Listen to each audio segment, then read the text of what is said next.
옛적에 산과 들이 고요하던 때에 험준하기로 소문난 산맥이 병풍처럼 둘러쳐진 깊은 산골 마을이 있었습니다. 이곳은 겨울이 되면 눈이 얼은 허리춤까지 쌓여 한번 들어오면 봄이 오기 전에는 밖으로 나가기 힘든 고립된 곳이었습니다. 마을 사람들은 척박한 땅을 일구며 살아가면서도 서로 콩 한 쪽이라도 나누어 먹는 전기 깊은 사람들이었습니다. 그러나 마을 끝자락 사람들이 잘 오가지 않는 외딴 오두막에는 남들과 조금 다른 사내가 홀로 살고 있었습니다. 마을 사람들은 그를 덕배라고 불렀는데 30이 훌쩍 넘은 나이에도 아이처럼 해맑게 웃기만 하여 흔히들 바보라 칭하곤 했습니다. 하지만 덕배는 남들이 자신을 손가락질하며 비웃어도 그저 허허실실 웃어넘기며 산에서 나무를 해다가 마을 장터에 내다 팔아 하루하루를 성실하게 살아가는 순박한 청년이었습니다. 덕배는 비록 머리 회전이 남들보다 조금 느리고 말주변이 없어 어눌했지만 힘 하나는 장사였고 심성은 봄날의 햇살처럼 따뜻했습니다. 그는 산에 있는 나무 한 그루, 풀 한 포기도 함부로 대하지 않았으며 길가에 핀 작은 들꽃 하나도 밟지 않으려 조심스레 발걸음을 옮기는 사람이었습니다. 마을 아이들이 짓궂게 돌을 던지며 놀려도 덕배는 화를 내기는커녕 혹여나 아이들이 다칠까봐 걱정스러운 눈빛으로 바라보곤 했습니다. 그의 집은 다 쓰러져가는 초가 삼간이었으나 덕배가 매일같이 쓸고 닦아 반질반질 윤이 났습니다. 그는 비록 가진 것은 없었지만 산과 바람과 구름을 친구 삼아 외로움을 달래며 욕심 없이 평화롭게 지내고 있었습니다. 그에게 있어 가장 큰 행복은 따뜻한 아랫목에서 푹 자고 배불리 먹는 것, 그리고 산에 올라 맑은 공기를 마시는 것이었습니다. 그러던 어느 해 겨울 유난히 매서운 추위가 일찍 찾아와 온 세상을 꽁꽁 얼어붙게 만들었습니다. 하늘에서는 며칠째 굵은 눈발이 쉼없이 쏟아져 내려 마을길은 온데간데 없고 온통 하얀 눈 세상으로 변해버렸습니다. 마을 사람들은 모두 방문을 걸어 잠그고 화록에 모여 앉아 추위가 물러가기만을 기다리고 있었습니다. 하지만 땔감이 다 떨어져 가던 덕배는 가만히 앉아 있을 수가 없었습니다. 당장 오늘 밤을 지낼 나무가 없었기에 덕배는 지게를 짊어지고 눈보라가 휘몰아치는 산으로 향했습니다. 마을 어르신들이 위험하다고 말렸지만 덕배는 튼튼한 다리만 믿고 눈이 무릎까지 빠지는 산길을 묵묵히 걸어 올라갔습니다. 차가운 바람이 얼굴을 때렸지만 그는 가족 같은 오두막을 따뜻하게 들 생각에 힘을 냈습니다. 산 깊은 곳으로 들어갈수록 바람은 더욱 거세졌고 눈보라는 앞이 보이지 않을 정도로 휘몰아쳤습니다. 나무들은 무거운 눈을 이기지 못해 가지가 축축 늘어져 있었고 가끔씩 가지 부러지는 소리가 적막한 산속에 울려 퍼졌습니다. 덕배는 익숙한 길을 더듬어 가며 마른 나무를 찾아 헤맸지만 온통 눈에 덮여 있어 땔감을 구하기가 쉽지 않았습니다. 손발이 꽁꽁 얼어 감각이 무뎌질 때쯤 덕배는 저 멀리 바위 아래 희미하게 붉은 빛깔의 무언가를 발견했습니다. 처음에는 자신이 추위에 헛것을 보는가 싶어 눈을 비벼보았지만 그것은 분명 하얀 눈밭과 대비되는 선명한 붉은색이었습니다. 호기심이 발동한 덕배는 무거운 눈을 헤치고 그곳으로 조심스럽게 다가갔습니다. 가까이 다가간 덕배는 그만 자리에 주저앉을 뻔했습니다. 그것은 붉은 꽃도 산짐승도 아닌 사람이었습니다. 고운 비단옷을 입은 여인이 눈밭에 얼굴을 파묻은 채 쓰러져 있었던 것입니다. 여인의 옷차림은 산골에서는 구경조차 하기 힘든 고급스러운 비단이었지만 여기저기 찢기고 흙투성이가 되어 있었습니다. 얇은 저고리 하나만 걸친 채 쓰러져 있는 여인의 모습은 금방이라도 숨이 끊어질 듯 위태로워 보였습니다. 덕배는 놀란 가슴을 진정시키며 조심스레 여인의 어깨를 흔들어 보았습니다. 하지만 여인은 이미 의식을 잃은 지 오래된 듯 미동도 하지 않았고 얼굴은 핏기 하나 없이 창백하게 질려 있었습니다. 덕배는 황급히 자신의 두꺼운 무명 겉옷을 벗어 여인을 감싸 안았습니다. 여인의 몸은 마치 얼음장처럼 차가웠고 가느다란 숨소리만이 그녀가 아직 살아있음을 알려주고 있었습니다. 덕배의 투박한 손이 여인의 손에 닿았을 때 그는 소스라치게 놀랐습니다. 여인의 고운 손등과 손목에는 시퍼런 멍자국이 선명하게 남아있었기 때문입니다. 단순히 산을 오르다 넘어져서 생긴 상처가 아니었습니다. 누군가에게 심하게 맞거나 밧줄에 묶였던 흔적처럼 보였습니다.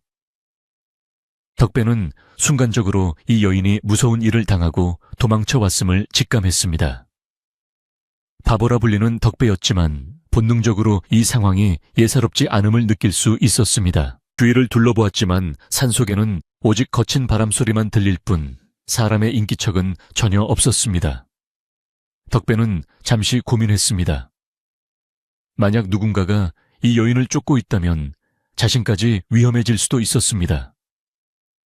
하지만 눈앞에서 죽어가는 사람을 두고 볼 수는 없는 노릇이었습니다. 덕배는 지게를 과감히 버려두고 여인을 등 뒤로 업었습니다. 깃털처럼 가벼운 여인의 무게에 덕배는 마음이 아려왔습니다. 얼마나 고생을 했으면 뼈만 앙상하게 남았을까 하는 생각에 그는 이를 악물고 눈길을 헤치며 산을 내려가기 시작했습니다. 내려가는 길은 올라올 때보다 훨씬 더 험난하고 위험했습니다. 미끄러운 눈길 때문에 몇 번이나 넘어질 뻔했지만 덕배는 등 뒤에 엎인 여인이 다칠세라 온몸으로 균형을 잡으며 버텼습니다. 나뭇가지가 얼굴을 핥히고 날카로운 돌부리가 발을 찔러도 그는 아픔을 느낄 겨를이 없었습니다. 오직 빨리 따뜻한 집으로 데려가 이 불쌍한 여인을 살려야 한다는 생각뿐이었습니다. 덕배는 정신을 잃지 않으려 혼잣말로 계속 중얼거렸습니다. 조금만 참으셔요 마님. 이제 다 왔구만요. 우리 집이 좁고 누추해도 불 때면 따뜻하니까 조금만 견디셔요. 거친 숨을 몰아쉬며 내뱉는 하얀 입김이 덕배의 시야를 가렸지만 그는 멈추지 않고 한 발 한 발 힘겹게 내디뎠습니다. 마침내 산 아래 덕배의 오두막이 보이기 시작했습니다. 다행히 마을 사람들의 눈을 피해 뒷길로 내려올 수 있었기에 아무도 그가 여인을 업고 오는 것을 보지 못했습니다. 덕배는 조심스럽게 살인문을 열고 방으로 들어갔습니다. 며칠 동안 불을 떼지 않아 방바닥은 냉골이었지만 밖보다는 훨씬 포근했습니다. 덕배는 서둘러 여인을 아랫목에 눕히고 솜이 다 빠져나간 낡은 이불을 겹겹이 덮어주었습니다. 그리고는 부엌으로 달려가 아군기에 불을 지피기 시작했습니다. 젖은 나무라 연기가 매캐하게 피어올랐지만 덕배는 눈물을 흘리며 부채질을 멈추지 않았습니다. 아궁이 속에서 타닥타닥 소리를 내며 불길이 타오르기 시작하자 차가웠던 방바닥에도 서서히 온기가 돌기 시작했습니다. 덕배는 솥에 물을 끓여 수건을 적신 뒤 여인의 얼어붙은 얼굴과 손발을 조심스럽게 닦아주었습니다. 따뜻한 물수건이 닿자 여인의 창백했던 얼굴에 아주 희미하게 혈색이 도는 듯했습니다. 덕배는 행여나 자신의 거친 손이 여인의 고운 피부를 상하게 할까봐 숨조차 크게 쉬지 못하고 조심조심 움직였습니다. 자세히 보니 여인은 마을 안악들과는 비교도 안 될 만큼 기품 있고 아름다운 얼굴을 하고 있었습니다. 덕배는 평생 이렇게 고운 분은 처음 본다며 속으로 감탄했습니다. 한참을 정성껏 간호하자 여인의 몸이 조금씩 녹으면서 굳어있던 근육이 풀리는 것이 느껴졌습니다. 덕배는 부엌 한 구석에 아껴두었던 꿀을 꺼내 뜨거운 물에 타서 꿀물을 만들었습니다. 숟가락으로 조심스럽게 여인의 입술을 적셔주며 속으로 간절히 기도했습니다. 제발 눈 좀 떠보셔요. 이렇게 예쁜 분이 여기서 돌아가시면 안 됩니다요. 덕배의 지극정성이 하늘에 닿았는지 여인의 감겨있던 속눈썹이 파르르 떨리기 시작했습니다. 덕배는 숨을 죽이고 그 모습을 지켜보았습니다. 이윽고 여인이 힘겹게 눈을 떴습니다. 여인은 흐릿한 시야 속에서 낯선 천장을 바라보며 혼란스러운 표정을 지었습니다. 그리고 고개를 돌려 걱정스러운 눈빛으로 자신을 내려다보고 있는 덩치 큰 사내를 발견하고는 쏘스라치게 놀라 몸을 움츠렸습니다. 공포에 질린 여인의 눈동자가 심하게 흔들렸습니다. 덕배는 여인이 놀라지 않도록 황급히 뒤로 물러나며 양손을 들어 보였습니다. 놀라지 마셔요, 마님. 전 나쁜 놈이 아닙니다요. 산에 쓰러져 계신 걸 제가 업고 왔구만요. 덕배의 말투는 어눌했지만 목소리에는 진심 어린 따뜻함이 묻어 있었습니다. 여인은 덕배의 순박한 얼굴과 바보스러울 정도로 해맑은 미소를 보며 조금씩 경계심을 풀었습니다. 자신의 몸을 감싸고 있는 날지만 깨끗한 이불과 방 안가득 퍼지는 훈훈한 온기가 그녀를 안심시켰습니다. 여인은 자신이 살아있다는 사실에 안도하며 깊은 한숨을 내쉬었습니다. 하지만 곧바로 밀려오는 통증에 얼굴을 찌푸리며 신음했습니다. 온몸이 두들겨 맞은 듯 욱신거렸고 특히 발목은 퉁퉁 부어 움직일 수가 없었습니다. 덕배는 안쓰러운 표정으로 여인에게 꿀물이 담긴 그릇을 내밀었습니다. 이거라도 좀 드셔요. 달달하니 기운이 날 겁니다요. 여인은 떨리는 손으로 그릇을 받아들고 꿀물을 단숨에 들이켰습니다. 따뜻한 기운이 식도를 타고 넘어가자 얼어붙었던 오장육부가 녹아내리는 듯했습니다. 기력을 조금 회복한 여인은 그제야 자신이 처한 상황을 냉정하게 돌아볼 수 있었습니다. 그녀는 지옥 같은 집에서 자신을 짐승보다 못하게 대하던 남편과 시댁 식구들의 폭력을 피해 목숨을 걸고 도망쳐 나온 길이었습니다. 며칠 밤낮을 쉬지 않고 산을 넘고 물을 건너 도망치다 눈보라를 만나 쓰러졌던 것이 기억났습니다. 그녀는 혹시라도 추격자들이 자신을 찾아낼까봐 두려움에 몸을 떨었습니다. 여인은 덕배의 소매를 붙잡고 간절한 목소리로 물었습니다. 여기가 어딥니까? 혹시 낯선 사람들이 저를 찾는 것을 보셨습니까? 그녀의 눈에는 절박함이 가득했습니다. 덕배는 고개를 세차게 가로저으며 대답했습니다. 여기는 산골짜기 끝자락에 있는 제 집입니다요. 눈이 이렇게 많이 와서 개미새끼 한 마리 얼씬도 안 했습니다. 걱정 마셔요. 아무도 모릅니다. 덕배의 확신에 찬 대답의 여인은 그제야 긴장을 풀고 눈물을 왈칵 쏟아냈습니다. 그동안 겪었던 서러움과 공포, 그리고 살아남았다는 안도감이 뒤섞인 눈물이었습니다. 덕배는 여인이 우는 모습을 보고 어쩔 줄 몰라 하며 발만 동동 구르다 조용히 자리를 비켜주기로 했습니다. 마님 푹 쉬고 계셔요. 제가 밖에 나가서 땔감이라도 더 가져오겠습니다요. 덕배는 밖으로 나와 차가운 밤 공기를 들이마셨습니다. 눈은 여전히 펑펑 쏟아지고 있었고 세상은 쥐 죽은 듯 고요했습니다. 덕배는 오두막 문 앞을 지키고 서서 혹시나 누가 오지 않을까 사방을 경계했습니다. 비록 머리는 나쁘지만 자신이 이 여인을 지켜야 한다는 사실만은 뼈저리게 느끼고 있었습니다. 방 안에서 여인은 덕배의 낡은 옷가지들을 바라보며 생각에 잠겼습니다. 비록 가난하고 모자라 보이지만 자신을 살려준 이 사내야말로 비단 옷을 입고 점잖은 척하던 그 어떤 양반들보다 고귀한 마음을 가진 사람이라는 것을 깨달았습니다. 그녀는 퉁퉁 부은 발을 주무르며 다짐했습니다. 이곳에서 몸을 추스르고 반드시 살아남겠노라고. 그리고 자신을 구해준 이 은인을 위해서라도 절대로 잡히지 않겠노라고 굳게 마음먹었습니다. 밖에서는 거친 바람이 문풍지를 세차게 흔들었지만 덕배가 지피고 있는 아궁이의 불씨는 밤새도록 꺼지지 않고 방 안을 따뜻하게 드고 있었습니다.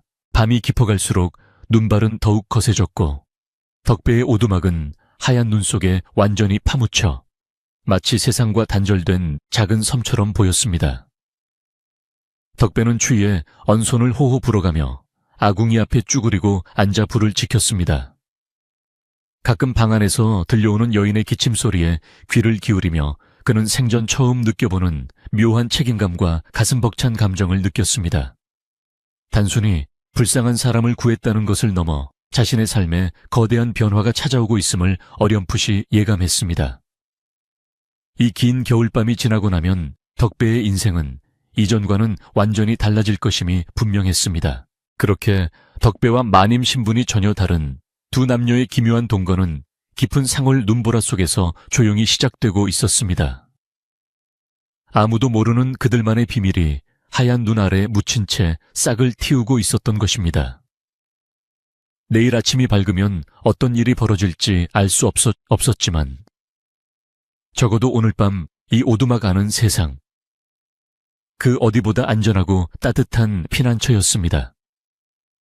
덕배는 밤새도록 눈을 부릅뜨고 불침번을 서며 마음속으로 수없이 되뇌었습니다. 내가 지켜줄구만. 아무도 마님을 데려가지 못하게 내가 꼭 지켜줄구만. 그의 순박한 다짐이 눈보라 소리에 섞여 밤하늘로 흩어졌습니다. 밤새 사납게 몰아치던 눈보라가 그치고 산골 마을에 다시 아침이 찾아왔습니다. 구름 사이로 비치는 햇살은 눈부시게 하얀 설원 위에 내려앉아 보석처럼 반짝였지만 바람 끝은 여전히 칼날처럼 매서웠습니다. 덕배는 뜬 눈으로 밤을 지새우다 새벽녘이 되어서야 방문 앞에 웅크리고 앉아 쪽잠이 들었습니다. 아궁이의 온기는 여전히 방바닥을 따뜻하게 드고 있었고 낡은 문풍지 사이로 스며드는 아침, 햇살이 방 안을 은은하게 비추고 있었습니다. 고요한 정적 속에서 마님은 무거운 눈꺼풀을 힘겹게 들어 올리며 잠에서 깨어났습니다. 마님은 낯선 천장을 바라보며 잠시 멍하니 있다가 어젯밤의 기억을 떠올리고는 급히 몸을 일으키려 했습니다. 하지만 온몸의 근육이 비명을 지르듯 아파와 다시 자리에 눕고 말았습니다. 고개를 돌려보니 문가에 쪼그리고 앉아 코를 골며 자고 있는 더벅머리 사내가 보였습니다. 자신의 생명의 은인인 덕배였습니다. 덩치는 산만한 사람이 작은 아이처럼 웅크리고 자는 모습이 안쓰러우면서도 어딘가 마음을 놓이게 만들었습니다.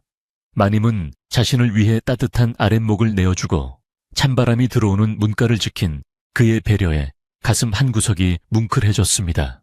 인기척을 느꼈는지 덕배가 부스스 눈을 뜨고는 화들짝 놀라 일어났습니다. 아이고, 마님 일어나셨습니까요? 몸은 좀 어떠셔요? 덕배는 까치집이 된 머리를 긁적이며 멋쩍은 듯 웃어 보였습니다. 그의 얼굴에는 피곤함이 역력했지만 눈빛만은 걱정과 반가움으로 가득 차 있었습니다. 마님은 덕배를 향해 고개 숙여 깊은 감사의 인사를 전했습니다. 덕분에 살았습니다. 이 은혜를 어찌 갚아야 할지 모르겠습니다.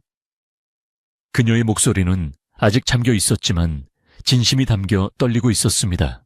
덕배는 손사래를 치며 부엌으로 달려가 아침상을 차려왔습니다.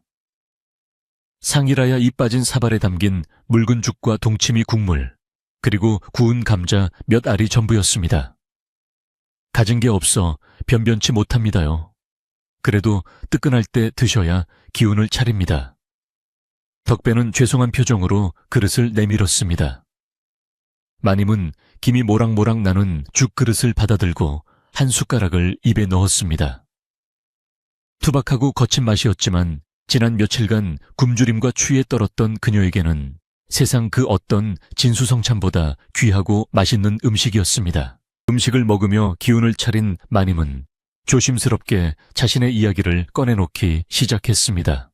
그녀는 본래 한양의 명망 있는 가문에서 자랐으나 가세가 기울어 지방의 거상인 남편에게 팔려가듯 시집을 갔다고 했습니다.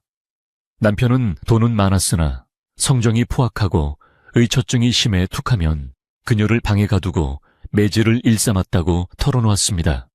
시댁 식구들조차 그녀를 며느리가 아닌 돈 주고 사온 물건 취급하며 온갖 멸시와 구박을 주었다는 것입니다. 그녀의 이야기를 듣는 덕배의 표정이 점점 일그러지기 시작했습니다.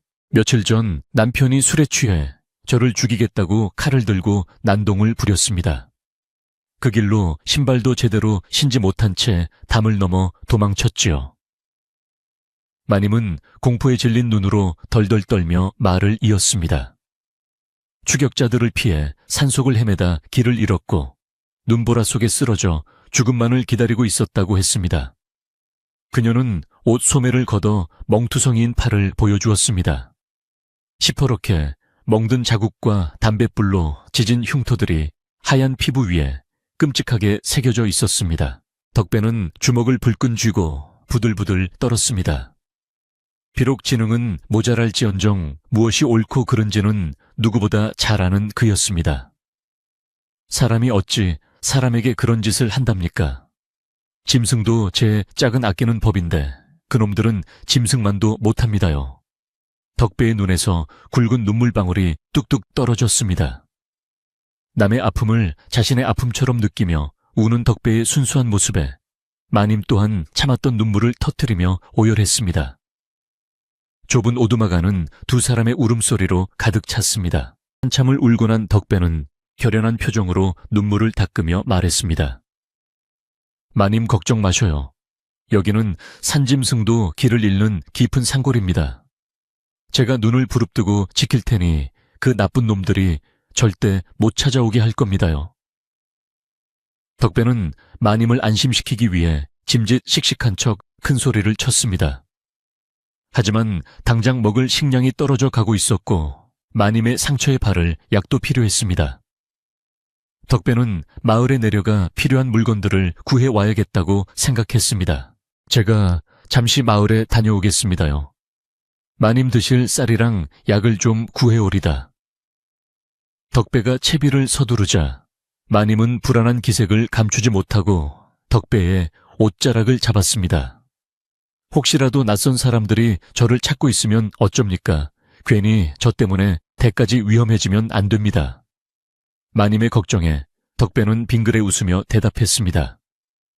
동네 사람들은 저를 바보라고 무시해서 제 말은 귓등으로도 안 듣습니다요.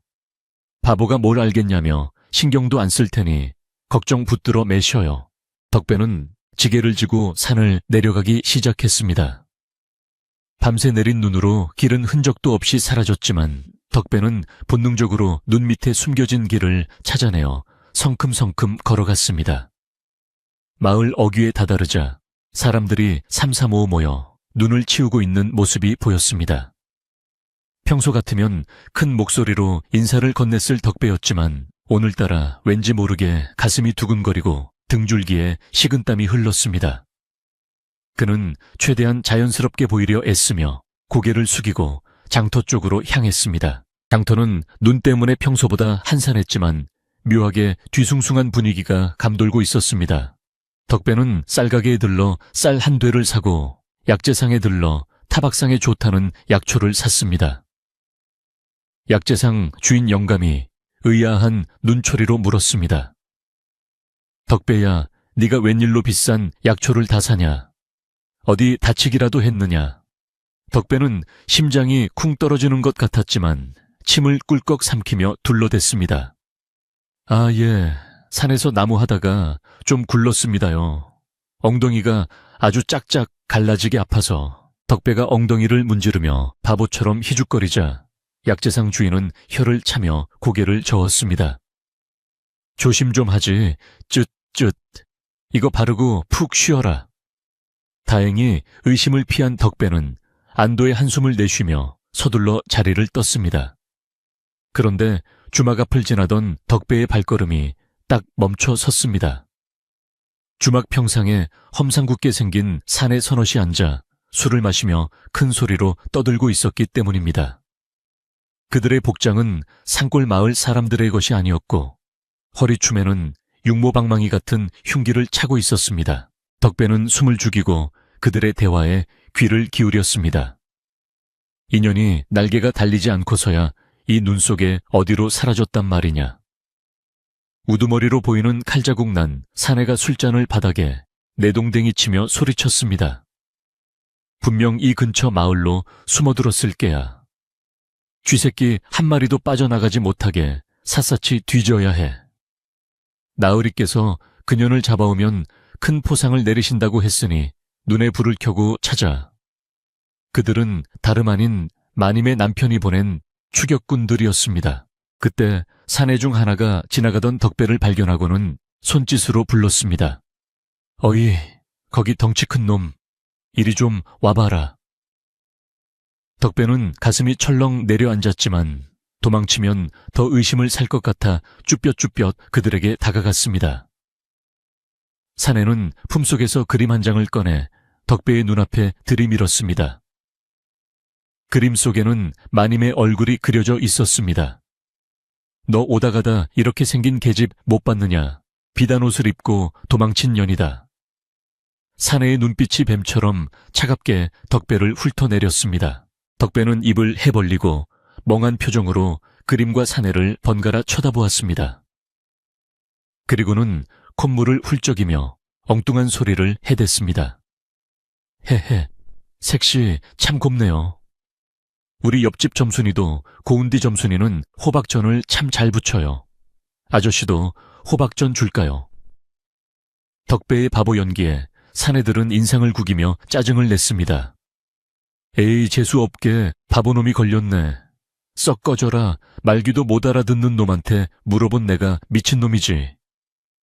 우두머리 사내가 손을 휘저으며 덕배를 쫓아냈습니다. 덕배는 바보처럼 실실 웃으며 뒷걸음질 쳤지만 속으로는 심장이 터질 듯이 뛰었습니다. 그들이 생각보다 가까이 와 있었고 마님을 잡기 전에는 절대 돌아가지 않을 기세였기 때문입니다. 덕배는 서둘러 마을을 빠져나가려 골목길로 접어들었습니다. 그때 누군가 덕배의 소매를 획 잡아 끌었습니다. 덕배가 놀라 돌아보니 평소 그를 아들처럼 챙겨주던 이웃집 하만댁 할머니였습니다.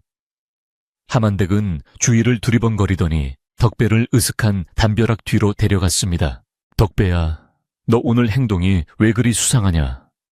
하만댁의 날카로운 질문에 덕배는 당황하여 아무 말도 못하고 눈만 껌뻑였습니다. 네가 평소에 안 사던 여자 약초에 쌀까지 사들고 그리고 아까 그놈들이랑 무슨 얘기를 했어? 하만댁은 덕배의 눈을 뚫어지게 쳐다보았습니다. 그녀는 산전수전 다 겪은 노인이라 눈치가 백단이었습니다. 덕배가 우물쭈물하자 하만댁은 한숨을 푹 쉬며 낮게 속삭였습니다. 내가 긴 말 안 하마. 네 집에 누가 와 있는지는 모르겠다만 저놈들 눈빛이 예사롭지 않아. 사람을 죽이고도 남을 놈들이야. 하만댁은 품속에서 낡은 무명 치마저고리 한 벌을 꺼내 덕배의 지게 속에 찔러 넣어주었습니다. 이거 가져가라. 내 젊었을 때 입던 건데 혹시라도 옷 갈아입힐 일 있으면 쓰라고. 그리고 당분간은 마을에 내려오지 마라. 저놈들이 냄새를 맡고 돌아다니기 시작했어. 덕배는 하만댁의 뜻밖의 배려에 눈시울이 붉어졌습니다. 하만댁은 덕배가 숨기고 있는 것이 무엇이든 덕배를 믿고 보호해주려 했던 것입니다. 할머니, 고맙습니다요. 정말 고맙습니다요. 덕배가 울먹이자 하만댁은 그의 등짝을 세게 내리치며 말했습니다.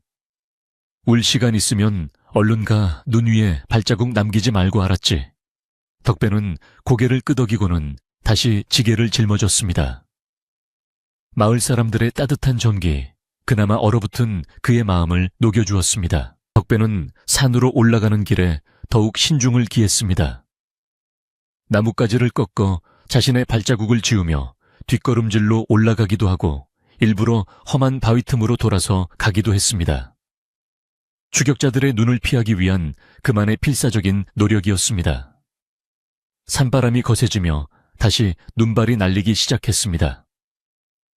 하늘이 덕배를 돕는 듯 그가 지나간 자리를 하얀 눈이 금세 덮어버렸습니다. 덕배는 거친 숨을 몰아쉬며 오두막을 향해 발걸음을 재촉했습니다. 오두막에 도착한 덕배는 문을 잠그고 마님에게 사온 물건들을 건넸습니다. 마님, 큰일 났습니다요. 장터에 무서운 놈들이 깔렸습니다. 마님 그림을 들고 사람들을 잡고 물어보고 있구만요. 덕배의 말에 마님의 얼굴이 사색이 되었습니다. 그들이 벌써 여기까지 왔단 말입니까? 공포에 질려 입술을 깨무는 마님을 보며 덕배는 하만댁이 준 옷가지를 내밀었습니다. 일단 이 옷으로 갈아입으셔요. 비단 옷은 눈에 너무 띕니다. 그리고 절대 밖으로 나오시면 안 됩니다요. 덕배는 오두막 주변을 돌며 허술한 곳을 보수하고 문단속을 철저히 했습니다. 마님은 낡은 무명옷으로 갈아입으며 거울 속에 비친 자신의 초라한 모습을 바라보았습니다. 하지만 비단옷을 입었을 때보다 지금의 모습이 훨씬 더 마음 편하고 안전하게 느껴졌습니다. 밖에서는 늑대 울음소리가 들려오고 어둠이 짙게 깔리기 시작했습니다. 덕배와 마님은 촛불 하나에 의지해 서로를 마주보며 긴장된 밤을 맞이했습니다. 제가 지킵니다. 제 목숨을 걸고라도 마님은 제가 지킵니다. 덕배의 눈빛은 더 이상 바보의 그것이 아니었습니다.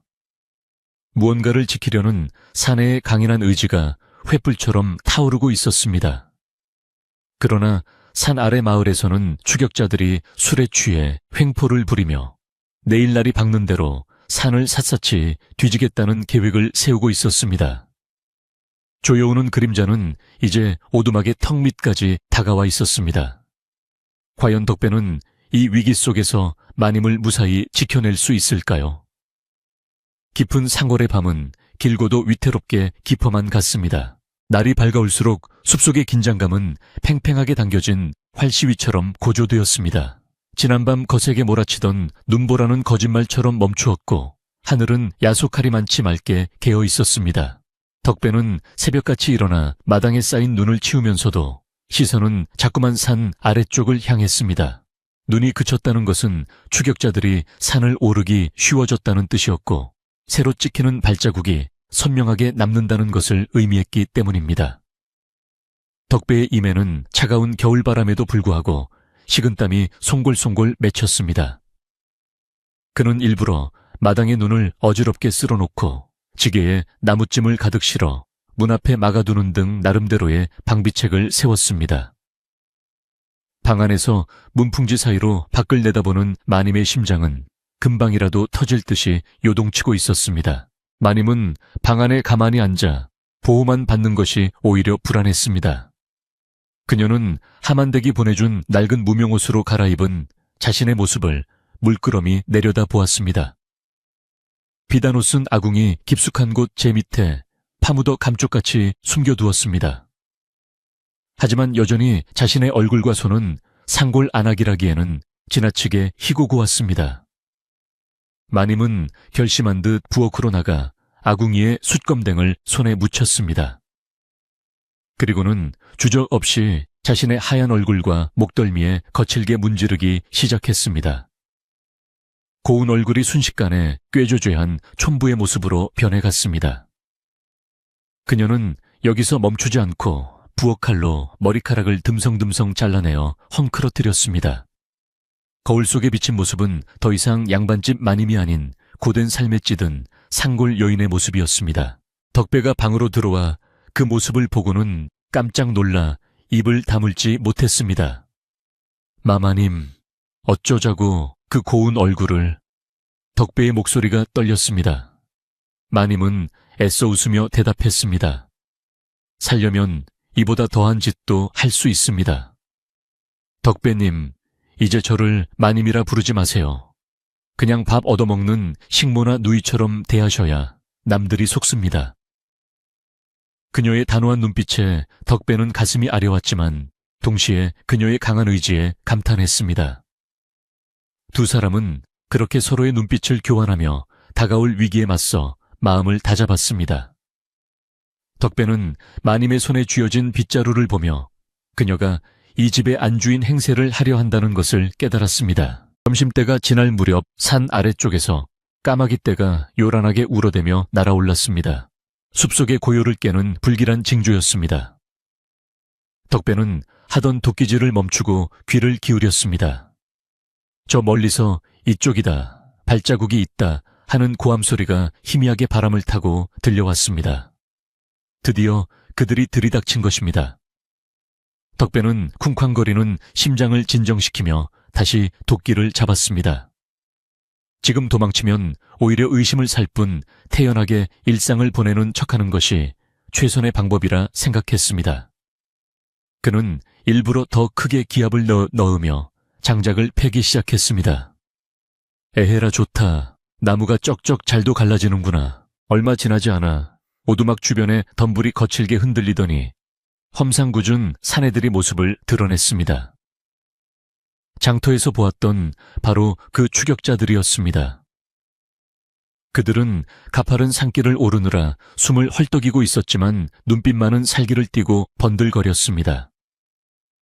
우두머리인 칼자국 사내가 덕배를 발견하고는 비릿한 미소를 지으며 다가왔습니다. 어이 바보 녀석, 여기서 또 보는구나. 여기가 네 집이었냐? 사내는 덕배가 패놓은 장작더미를 발로 툭 차며 시비를 걸었습니다. 덕배는 화들짝 놀란 척하며 도끼를 떨어뜨리고는 바닥에 납작 엎드렸습니다. 아이고 나으리들, 여긴 어인 일로 오셨습니까요? 산짐승 잡으러 오셨습니까? 덕배는 짐짓겁에 질린 바보 연기를 계속했지만 사내들의 눈초리는 어제보다 훨씬 날카로웠습니다. 그들은 덕배의 대답은 듣는 둥, 마는 둥 하며 오두막 주위를 이 잡듯이 훑어보기 시작했습니다. 야, 뒤뜰도 뒤져보고 창고도 열어봐. 분명 이 근처에서 흔적이 끊겼어. 우두머리의 지시에 부하들이 우르르 몰려가 살림살이를 뒤집어 엎기 시작했습니다. 장독대가 깨지고 말린 시래기가 바닥에 뒹굴었습니다. 덕배는 아이고 내 살림 우리 어머니가 물려준 장독인데 하며 울상을 지었지만 속으로는 방 안에 있는 마님이 들킬까봐 피가 마르는 심정이었습니다. 그때 부엌 쪽을 뒤지던 부하 하나가 소리쳤습니다. 형님 여기 밥그릇이 2개인데요. 혼자 산다던 놈이 숟가락이 왜 2벌입니까? 우두머리의 시선이 매섭게 덕배에게 꽂혔습니다. 덕배는 침을 꿀꺽 삼키며 급히 둘러댔습니다. 아, 그게 제가 워낙 먹성이 좋아서 밥을 2그릇씩 먹습니다요. 하나는 밥그릇, 하나는 국그릇. 헤헤. 덕배가 배를 문지르며 억지 웃음을 지었지만 우두머리는 믿지 않는 눈치였습니다. 그는 천천히 덕배에게 다가와 멱살을 잡고 으르렁거렸습니다. 이 새끼가 자꾸 거짓말을 하네. 밥그릇에 립스틱 자국 같은 건 없나 볼까. 안에 누구 숨겨뒀지. 바른 대로 말해. 순간 방문이 벌컥 열리더니 숯검댕을 칠한 마님이 밖으로 튀어나왔습니다. 그녀는 빗자루를 들고 고래고래 소리를 질렀습니다.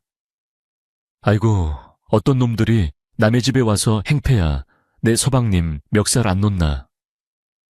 마님의 걸걸한 목소리와 험악한 표정에 사내들은 잠시 주춤했습니다.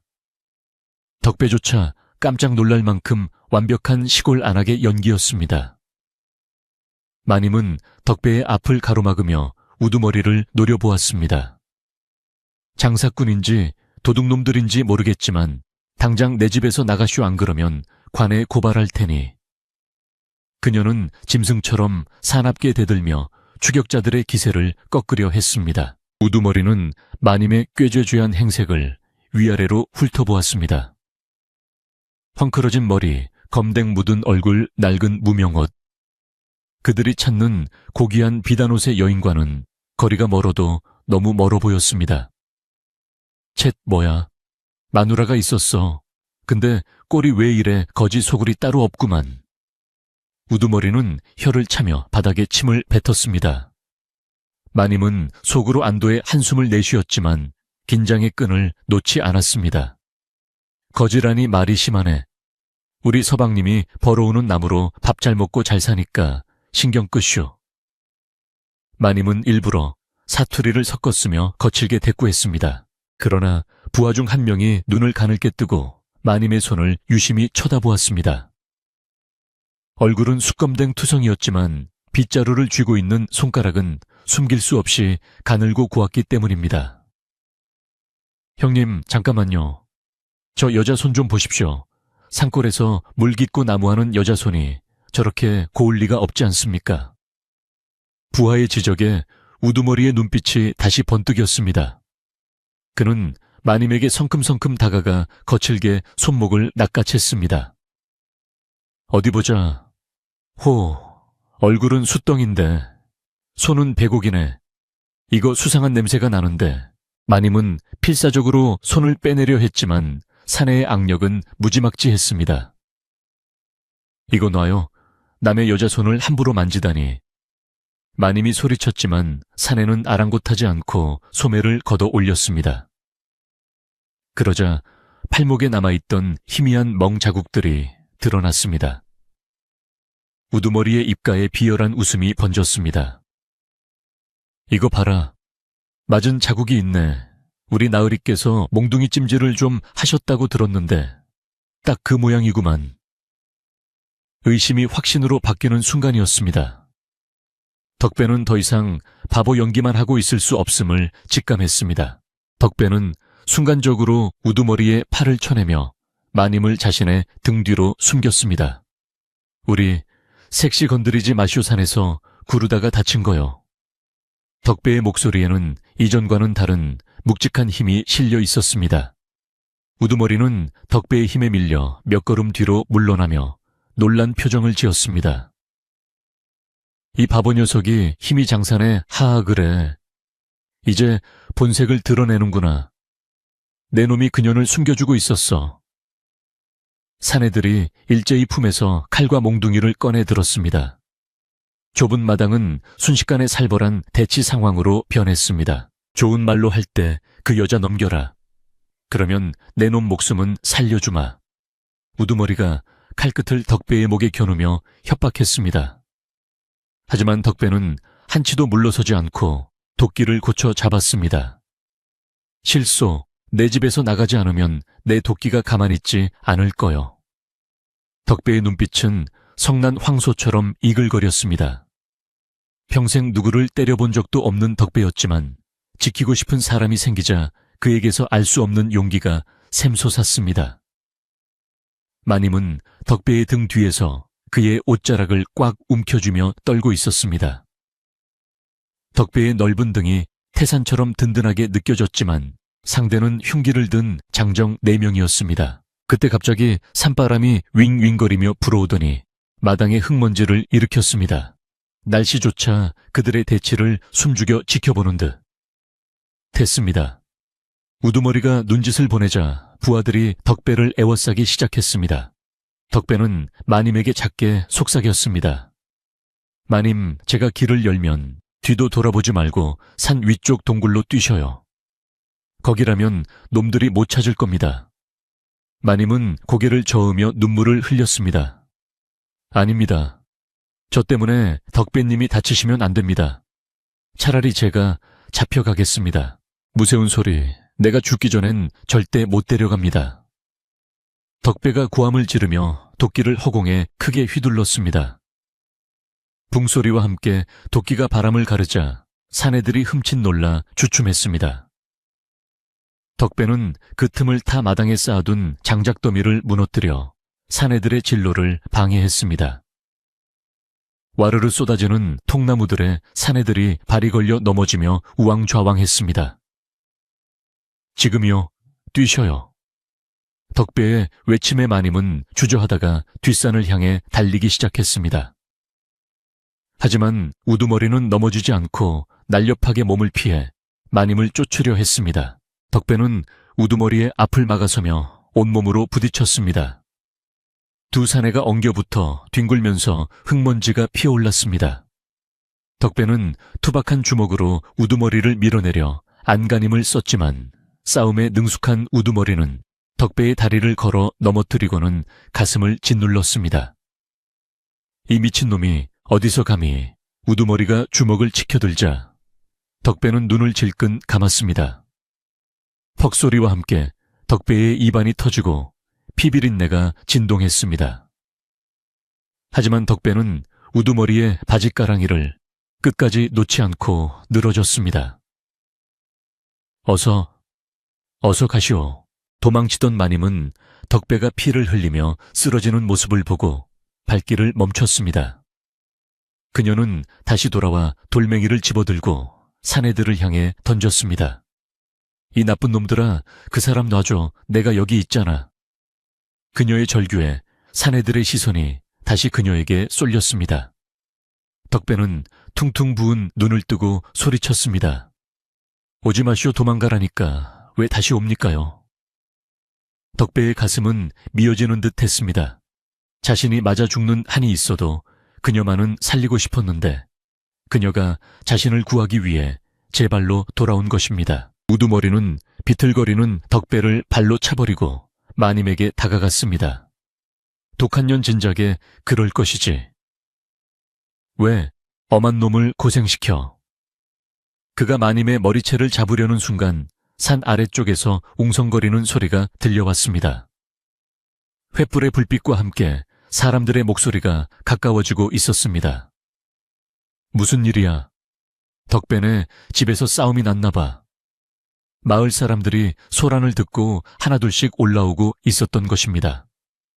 하만대기 덕배가 걱정되어 동네 장정들을 모아 달려온 것이었습니다. 추격자들은 당황한 기색이 역력했습니다. 아무도 없는 산중에서 조용히 처리하려 했는데 마을 사람들이 개입하면 일이 복잡해지기 때문이었습니다. 우두머리는 급하게 부하들에게 신호를 보냈습니다. 일단 튀어 사람들 오기 전에 저 여자만 낚아채서 간다. 그들은 덕배를 내버려 두고 일제히 마님을 향해 달려들었습니다.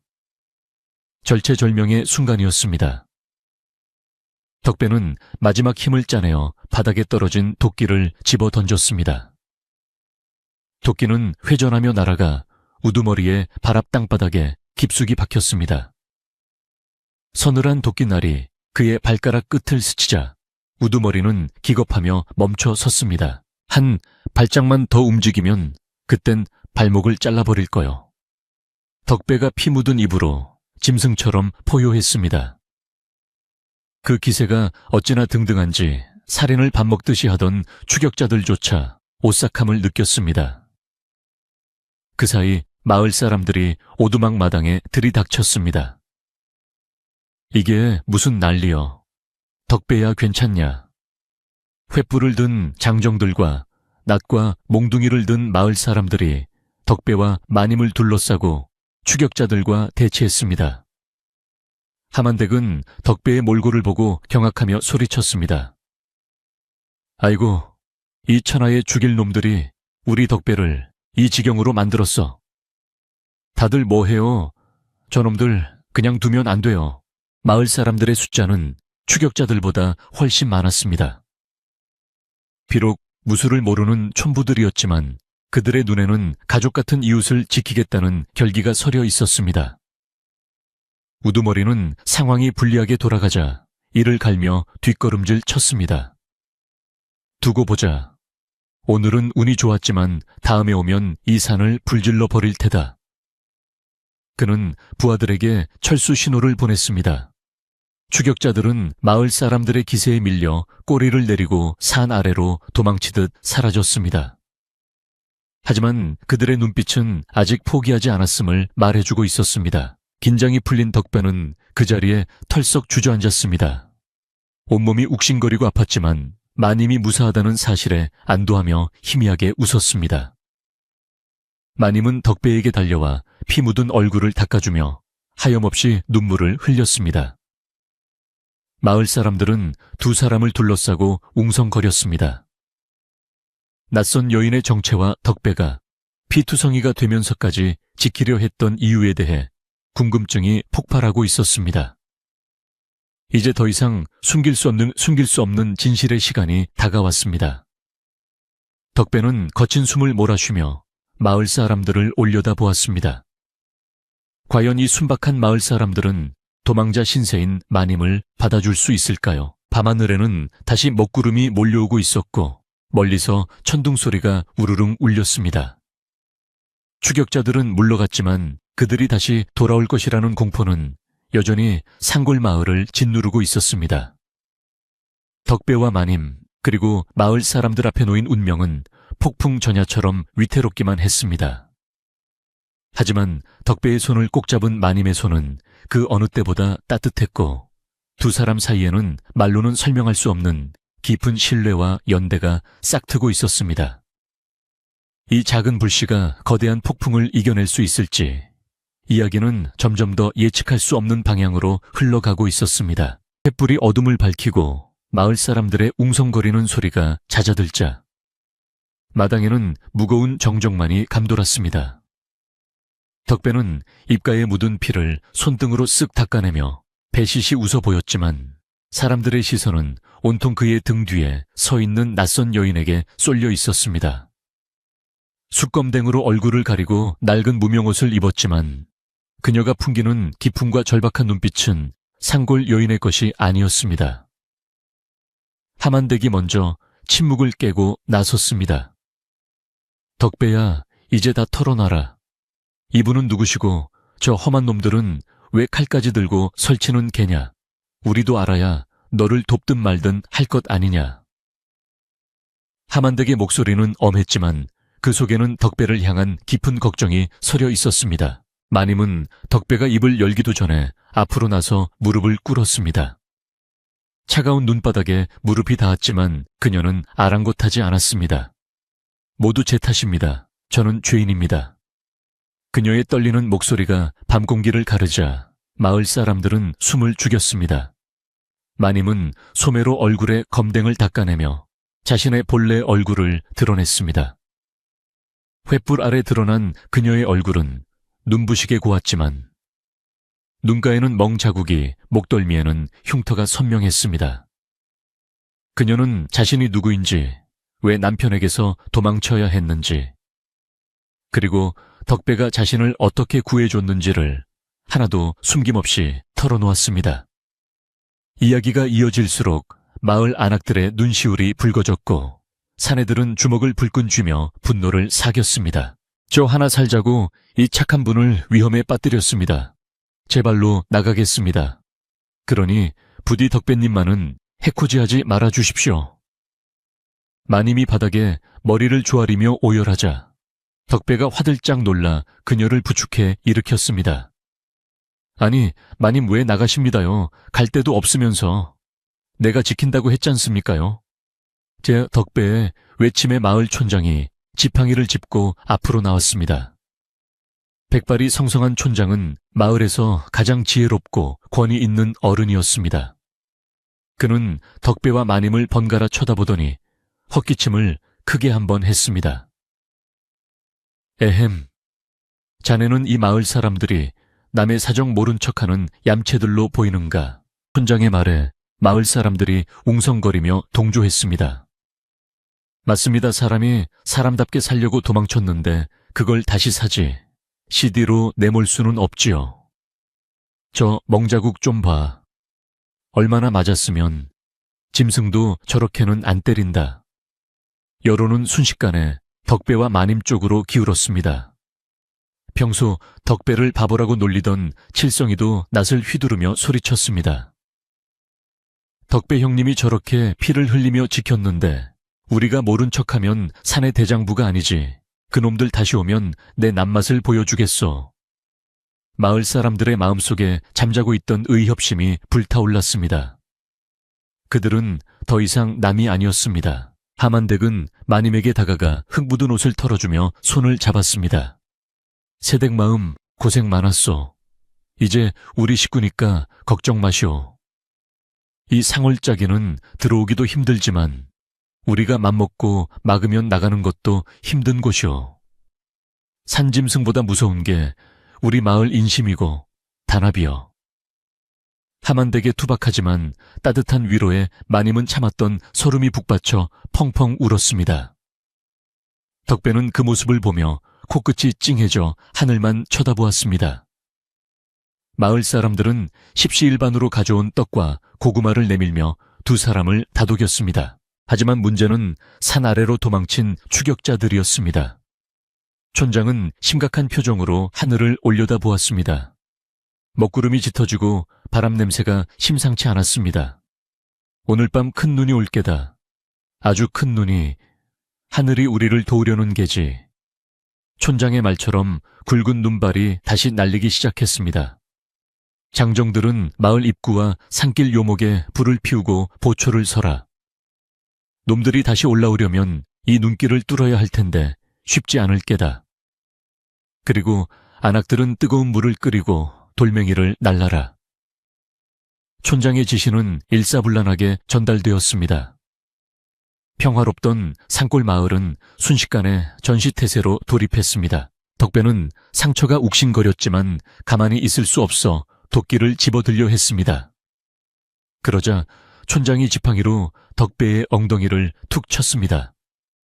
이놈아, 너는 들어가서 쉬어라. 다친 몸으로 설쳐봤자 짐만 된다. 그리고 네가 곁에 있어야 새댁이 안심할 것 아니냐. 덕배는 촌장의 말에 머리를 긁적이며 도끼를 내려놓았습니다. 많이 이제는 마을 사람들이 부르는 덕배댁이 된 그녀는 덕배를 부축하여 방 안으로 들어갔습니다. 방 안은 여전히 따뜻했고 밖에서 들려오는 사람들의 든든한 목소리가 두려움을 몰아내 주었습니다.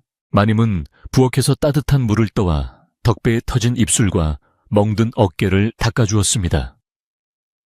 아프시죠? 저 때문에. 그녀의 손길이 닿을 때마다 덕배는 얼굴이 붉어져 어쩔 줄 몰라 했습니다. 헤헤헤, 하나도 안 아픕니다요. 멧돼지랑 부딪혀도 끄떡없는 몸입니다. 덕배가 너스레를 떨자 마님은 피식 웃음을 터뜨렸습니다. 그 웃음은 그녀가 이곳에 온 뒤 처음으로 보여준 근심 걱정 없는 맑은 미소였습니다. 두 사람 사이에는 묘한 기류가 흘렀습니다. 생명의 은인과 보호받는 자의 관계를 넘어 서로를 깊이 신뢰하고 의지하는 동반자로서의 감정이 싹트고 있었습니다. 밤이 깊어질수록 눈보라는 폭풍우처럼 휘몰아쳤습니다. 마치 하늘이 산 아래와 위를 완전히 단절시키려는 듯 엄청난 양의 눈이 쏟아져 내렸습니다. 산 아래 길목에서 잠복하고 있던 추격자들은 거센 눈보라와 추위에 덜덜 떨고 있었습니다. 형님, 눈이 너무 많이 옵니다. 이러다간 우리가 얼어 죽겠습니다. 부하들이 아우성치자 우두머리는 이를 갈며 산 위쪽을 노려보았습니다. 멀리서 마을 사람들이 피워놓은 횃불들이 마치 도깨비불처럼 일렁이며 그들을 위협하는 듯했습니다. 자연의 위세와 마을의 철벽 방어 앞에 그들은 무력했습니다. 젠장 재수옴 붙었네. 일단 철수한다 눈 그치고 다시 오든지 해야지 원. 우두머리는 결국 분노를 삼키며 철수 명령을 내렸습니다. 그들의 말발굽 소리는 폭설 속에 묻혀 사라졌고 그들이 남긴 발자국마저 하얀 눈이 순식간에 덮어버렸습니다. 마을 어귀에서 보초를 서던 칠성이가 소리쳤습니다. 놈들이 갔다 산을 내려간다. 그 소리는 릴레이처럼 전해져 덕배의 오두막까지 닿았습니다. 밖에서 환호성이 터져 나왔습니다. 우리가 이겼다. 놈들이 도망갔어. 덕배와 마님은 방문을 열고 밖을 내다보았습니다. 하얗게 변한 세상 속에서 마을 사람들은 횃불을 흔들며 기뻐하고 있었습니다. 그것은 단순한 승리가 아니었습니다. 권력과 폭력에 맞서 힘없는 사람들이 뭉쳐서 지켜낸 인간 존엄의 승리였습니다. 촌장은 껄껄 웃으며 덕배에게 소리쳤습니다. 들었느냐 덕배야, 이제 두 다리 쭉 뻗고 자거라. 이 눈이 녹을 때까지는 아무도 못 올라온다. 아니, 눈이 녹아도 우리 마을 허락 없이는 개미 새끼 한 마리 못 들어온다. 마을 사람들은 긴장이 풀리자 오두막 마당에 둘러앉아 막걸리 판을 벌였습니다. 칠성이가 가져온 술독이 열리고 하만대기 부쳐온 김치전 냄새가 고소하게 퍼졌습니다. 마님도 더 이상 방 안에 숨어있지 않고 밖으로 나와 사람들에게 술을 따랐습니다. 고맙습니다. 정말 고맙습니다. 그녀가 술잔을 채울 때마다 사람들은 아이고 별 말씀을요. 이제 우리 식구인데 하며 따뜻하게 받아주었습니다. 그녀의 고운 손은 막걸리 주전자를 잡느라 차가워졌지만 마음만은 난로 옆에 있는 것처럼 뜨거웠습니다. 덕배는 마루에 걸터 앉아 그 풍경을 바라보며 생애 최고의 행복감을 느꼈습니다. 평생 외톨이 바보로 살 줄 알았던 자신의 집에 이렇게 많은 사람이 모여 웃고 떠들고 자신의 옆에는 천사 같은 여인이 앉아있다는 사실이 꿈만 같았습니다. 그는 몰래 자신의 볼을 꼬집어 보았습니다. 아야, 아픈 것을 보니 꿈이 아니었습니다. 덕배의 입가에 벙글벙글 웃음꽃이 피었습니다. 좋다. 참말로 좋다. 그가 혼잣말처럼 중얼거렸습니다. 술자리가 무르익어 가자 마을 사람들은 마님의 이름을 궁금해했습니다. 그러고 보니 새댁 이름을 아직도 모르네. 뭐라고 불러야 하우? 한 안악의 질문에 마님은 잠시 망설이다가 또렷한 목소리로 대답했습니다. 연화입니다. 심연화라고 합니다. 그것은 그녀가 시집가기 전 부모님이 지어주신 소중한 이름이었습니다. 시집가서 김진사 댁 며느리 혹은 안사람으로만 불리며 잃어버렸던 자신의 이름을 되찾은 순간이었습니다. 연화라, 연꽃 가꾸먼. 진흙 속에서도 피는 연꽃. 딱 어울려 마을 사람들은 박수를 치며 그녀의 새 출발을 축복해 주었습니다. 밤은 깊어가고 눈보라는 여전히 밖을 휘몰아쳤지만 오두막안은 웃음소리와 온기로 가득 찼습니다. 촌장은 돌아가면서 덕배에게 당부했습니다. 이제 네가 가장이다. 연화 세댁 고생 안 시키게 나무도 더 열심히 하고 정신 똑바로 차리고 살아야 한다. 알겠느냐? 덕배는 씩씩하게 대답했습니다. 예, 걱정 마십시오. 제 목숨 바쳐서 호강시켜줄 겁니다요. 사람들은 덕배의 우렁찬 대답에 배꼽을 잡고 웃었습니다. 폭력의 공포는 사라지고 그 자리에 평범하지만 단단한 행복이 뿌리내리기 시작했습니다. 사람들이 하나둘 집으로 돌아가고 다시 오두막에는 덕배와 연화 두 사람만 남았습니다. 하지만 어제와는 공기가 달랐습니다. 두려움과 긴장 대신 편안함과 설렘이 감돌았습니다. 연화는 덕배의 잠자리를 봐주며 조용히 말했습니다. 덕배님, 아니, 이제 서방님이라고 불러도 될까요? 덕배는 그 말에 화들짝 놀라 딸꾹질을 시작했습니다. 딸꾹서 서방님이란요, 가당치도 않습니다요. 손사래를 치는 덕배를 보며 연화는 은은하게 미소 지었습니다. 그녀의 눈빛은 이미 마음을 굳힌 듯 흔들림이 없었습니다. 밖에는 온 세상을 덮을 듯한 눈이 쌓여가며 덕배의 오두막을 세상과 격리된 그들만의 아늑한 성체로 만들어주고 있었습니다. 눈은 그들의 과거를 덮고 험한 길을 지우며 새로운 미래를 그릴 수 있는 하얀 도화지를 깔아주고 있었습니다. 내일 아침이 되면 이 눈부신 설원 위로 두 사람이 함께 걸어갈 새로운 발자국이 찍힐 것입니다. 이제 남은 것은 이 착한 사람들에게 찾아올 뜻밖의 행운, 그리고 따뜻한 봄날의 햇살 같은 결말뿐이었습니다. 고요한 밤 장작 타는 소리만이 두 사람의 두근거리는 심장 소리에 장단을 맞추고 있었습니다. 기나긴 겨울이 지나고 꽁꽁 얼어붙었던 산골 마을에도 어김없이 따스한 봄 기운이 찾아왔습니다. 처마 밑에 매달려 있던 고드름이 녹아 맑은 물방울이 되어 떨어지고 겨우내 하얀 눈 이불을 덮고 있던 대지는 기지개를 켜든 파릇파릇한 새싹을 틔워 올렸습니다. 산등성이마다 진달래와 개나리가 흐드러지게 피어나 붉고 노란 꽃 대궐을 이루었고 얼음이 풀린 계곡물은 졸졸졸 노래하며 산 아래로 흘러내렸습니다. 마을 사람들은 두꺼운 속옷을 벗어 던지고 가벼운 옷차림으로 들녘에 나와 밭을 갈며 한 해 농사를 준비하느라 분주했습니다. 덕배의 오두막 주변에도 봄이 찾아와 앙상했던 나뭇가지에 물이 오르고 이름 모를 들꽃들이 앞다투어 피어나 소박한 아름다움을 뽐내고 있었습니다. 덕배와 연화의 삶에도 봄날의 햇살 같은 평화가 깃들었습니다. 지난 겨울에 무서웠던 추격전은 마치 꿈이었던 것처럼 마을은 다시 예전의 고요하고 평온한 일상을 되찾았습니다. 하지만 덕배의 모습은 예전과는 확연히 달라져 있었습니다. 더 이상 꾀죄죄하고 어수룩한 바보 덕배가 아니었습니다. 연화가 정성껏 지어준 깨끗한 무명옷을 입고 머리도 단정하게 빗어 넘긴 덕배는 훤칠하고 듬직한 청년의 모습이었습니다. 마을 사람들은 덕배를 볼 때마다 장가 잘 가더니 아주 딴 사람이 되었다며 칭찬을 아끼지 않았습니다. 덕배는 연화라는 든든한 짝이 곁에 있다는 사실만으로도 어깨가 으쓱해지고 세상 모든 일을 다 해낼 수 있을 것 같은 자신감이 생겼습니다. 연화 또한 산골 생활에 완벽하게 적응해 나가고 있었습니다. 고운 비단옷 대신 수수한 무명치마를 입고 머리엔 수건을 둘렀지만 그녀의 얼굴에는 양반집 마님으로 살 때보다 훨씬 더 생기 넘치는 웃음꽃이 피어 있었습니다.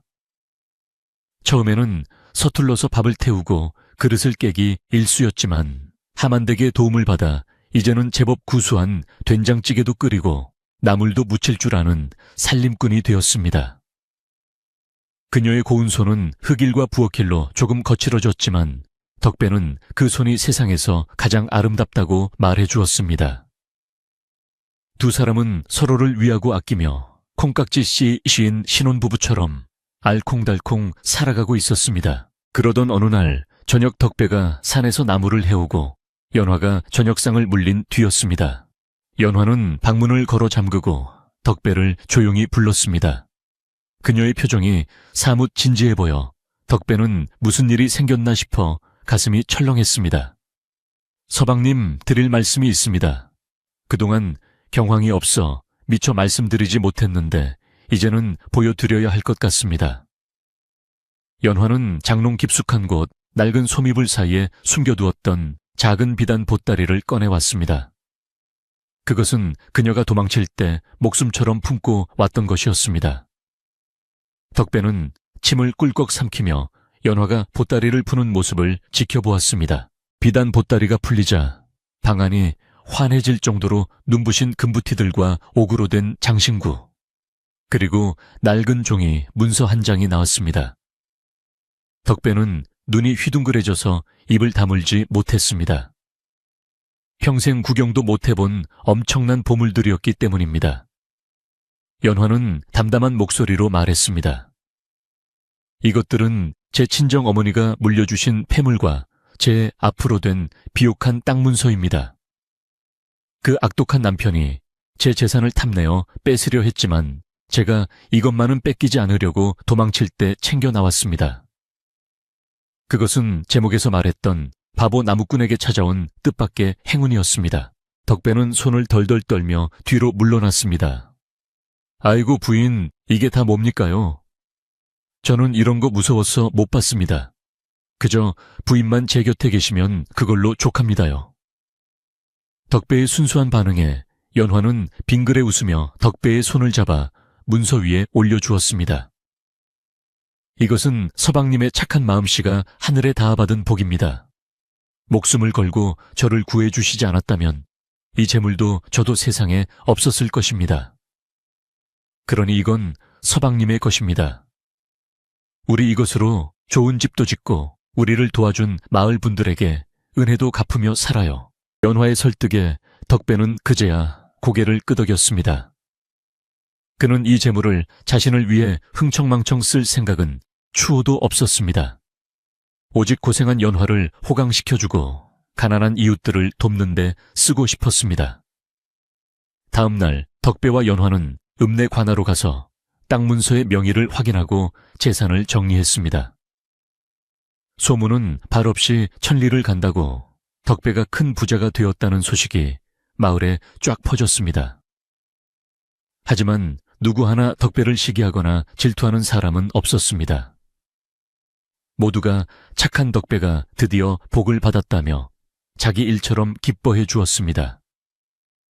그것은 덕배가 그동안 쌓아온 덕이 있었기에 가능한 일이었습니다. 덕배와 연화는 가장 먼저 마을 잔치를 열었습니다. 돼지를 잡고 떡을 쳐서 마을 사람들을 모두 초대했습니다. 고소한 기름 냄새와 흥겨운 풍악 소리가 산골 마을에 울려 퍼졌습니다. 칠성이는 고기 반찬을 입안 가득 넣으며 엄지손가락을 치켜 세웠습니다. 덕배 형님, 최고네. 우리 형수님, 최고네 살다 보니 이런 날도 오고 오래 살고 볼 일이야. 하만댁도 덕배의 손을 잡고 눈시울을 붉혔습니다. 내 평생 네가 이렇게 번듯하게 사는 걸 보는 게 소원이었는데 이제 죽어도 여한이 없다. 마을 사람들의 축복 속에서 덕배와 연화는 더할 나위 없는 행복을 느꼈습니다. 잔치가 끝나고 덕배는 약속대로 마을 사람들을 돕기 시작했습니다. 비 때문에 고생하는 이웃의 빚을 갚아주고 농기구가 없는 집에는 호미와 낫을 사주었으며 마을 회관을 튼튼하게 보수해 주었습니다. 덕배는 부자가 되었음에도 거드름을 피우거나 게을러지지 않았습니다. 여전히 지게를 지고 산에 올라 나무를 했고 밭에 나가 땀 흘려 일했습니다. 다만 달라진 것이 있다면 이제는 나무를 팔아 생계를 잇는 것이 아니라 몸이 불편한 독거노인들에게 땔감을 무료로 나눠주기 위해서라는 점이었습니다. 그의 선행은 마을을 넘어 인근 고을까지 퍼져나가 칭송이 자자했습니다. 한편 연화를 괴롭히던 전 남편의 집안은 몰락하고 말았다는 소식이 바람결에 들려왔습니다. 무리하게 사업을 확장하다가 사기를 당해 가산이 탕진되었고 악독한 성품 탓에 주변 사람들이 모두 등을 돌렸다는 것이었습니다. 게다가 그 겨울 산속에서 덕배와 마을 사람들에게 쫓겨난 뒤 추위와 공포에 떨다가 병을 얻어 운신조차 힘들게 되었다고 했습니다. 인과응보 사필귀정이라는 말이 딱 들어맞는 결말이었습니다. 덕배와 연화는 그 소식을 듣고 그저 조용히 고개를 끄덕일 뿐 더 이상 그들을 미워하거나 원망하는 마음조차 갖지 않기로 했습니다. 그들은 이미 과거의 그림자에서 벗어나 밝은 빛 속에 살고 있었기 때문입니다. 봄이 깊어가고 여름이 다가올 무렵 덕배네 오두막자리는 완전히 새로운 모습으로 변해 있었습니다. 낡은 초가집은 허물어지고 그 자리에 아담하지만 튼튼한 기와집이 들어섰습니다. 넓은 마루와 깨끗한 부엌, 그리고 연화가 가꾸는 꽃밭이 어우러진 그림 같은 집이었습니다. 처마 밑에는 제비가 집을 짓고 마당에는 누렁이와 암탉들이 한가롭게 노니는 평화로운 풍경이었습니다. 무엇보다 기쁜 소식은 연화의 택이었습니다. 연화가 헛구역질을 시작하자 덕배는 뛸 듯이 기뻐하며 동네방네 자랑을 하고 다녔습니다.